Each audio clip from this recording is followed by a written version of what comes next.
Hello. So in my last video, we had discussed what a generic non-veg and veg menu should look like for a catering function for circa 300 people. Let's go and dive into more details of what an ideal menu should look like. I'm a hardcore non-vegetarian. I'm going to take my example. For 300 people, I would look at say 10 to 12 snacks, which would have 8 to 9 non-veg snacks, and the rest could be 4 5 veg snacks.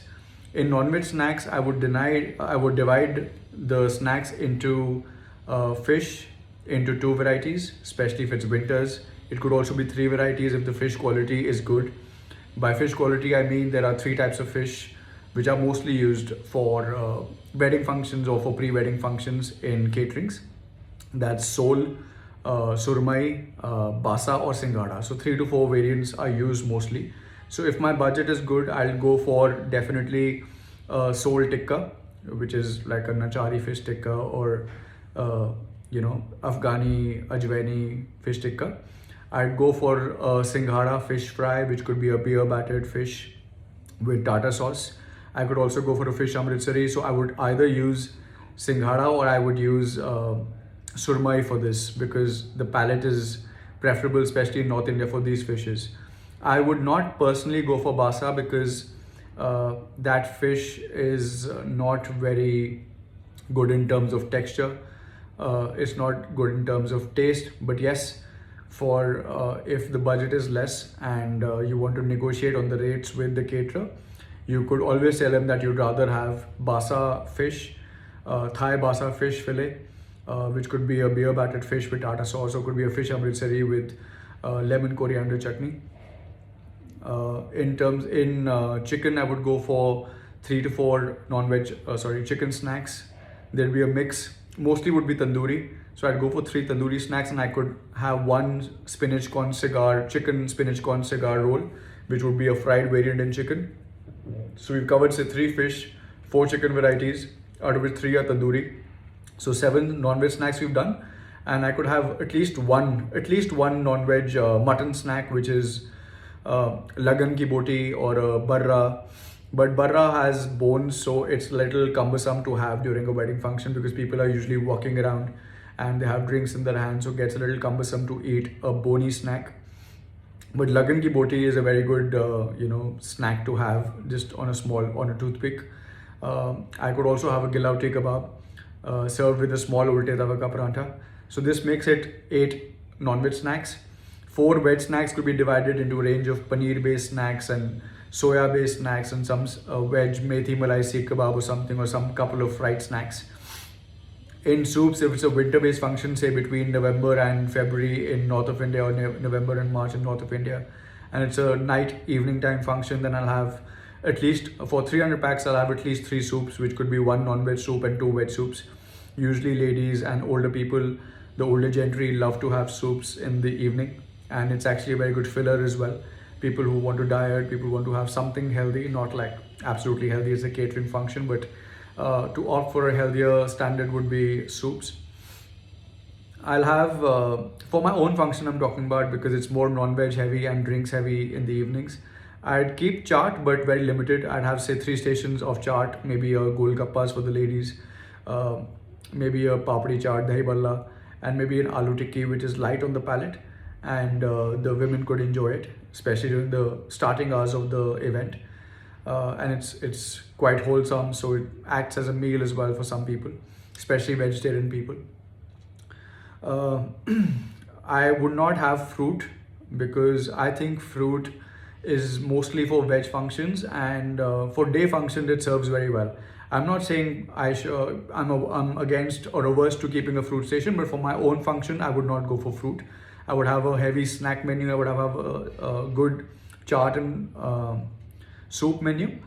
In main course, I would like to go with a very heavy Indian section. And Indian section, I mean that besides the dry catering stuff, which is your buffet service, I would rather have a lot of non-veg stations, starting with the Amritsari station, Amritsari Lahori station, because the two cities are very close by to each other, so the influence is very common, I would say. So in Amritsari station, I would go for a live, say, bater tawa. I'd go for a brain curry tawa. I'd go for keema kaleji, gurde kapure, and liver masala tawa. I would go for, say, a kharode ka soup ka tawa with some naan or kulchas. This is a staple 4-course, 5-course Amritsari tawa station. And if you like fried Amritsari food, then you can go for mutton and chicken chomps as well. These are very good and excellent fillers. Then I'd go for a veg Amritsari tawa, which could be dry vegetables, 5 to 6 seasonal vegetables with shahi gravy, served live again with ulte tawa ka parantha or rumali roti or kulchas. Depends on your choice what you want to keep. Then I'd go for a Sikandri Ran station, which is an all-in-all different station, only with a live goat served on a skewer. This could be chopped and given out with some green chilies and some adrak, which is garlic and ginger. I'd like to have a Rampuri fish tawa, which is Rampuri fish pan-seared and grilled on the live tawa in front of you with a Malabari parantha or something, which goes excellently well. I'd go for a Chettinad station, which would have again 1 or 2 fish options in banana leaf. Could be a surmai, could be a pomfret on a banana leaf served with neer dosa or appams. Then I'll go for some buffet dishes, which is your staple, like your dal makhani and some yellow dal tadka served live, because it goes very well served with Indian non-veg delicacies that are on the tawa. I'll go for some 3-4 veg options like a Kashmiri pulao, a Navratan pulao, a korma, a veg korma. I'd go for a saag station for vegetarians, served with makki ki roti and white butter served live.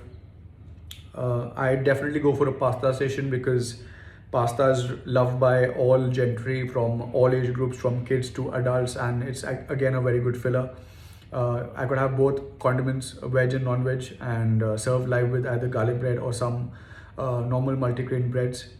I'd go for an European Italian counter, one fish maybe, which is lemon butter, parsley mixed with the fish that you're serving, preferably a sole fish. I'd go for some mushroom steaks for vegetarians. I'd go for a rosemary chicken steak. I'd go for a shepherd's pie, and I'd go for assorted steamed butter garlic vegetables. This acts as a very good +1 with your continental European station.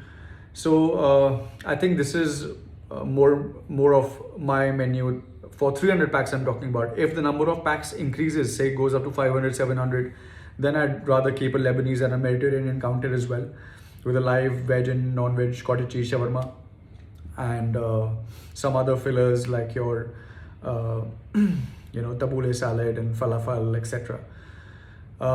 So this is more of what I would see my catering menu to be. I'd finish the main course with at least 6 to 7 desserts. So I'm not much of a dessert fan, but again, because you're doing a catering function, you have to end it with a catering dessert station.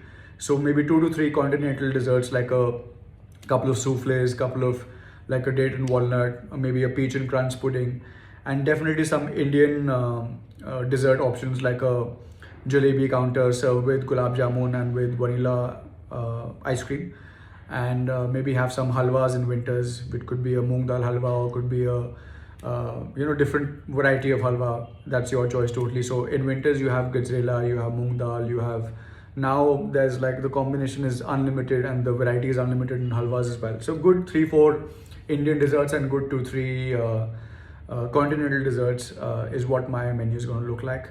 I'm also going to add up a live coffee counter for sure, because winters, as people come in, the first thing they look at is for a coffee or maybe a beverage. So a coffee counter would serve maybe 3 to 4 teas, which could be your masala chai, which people really prefer.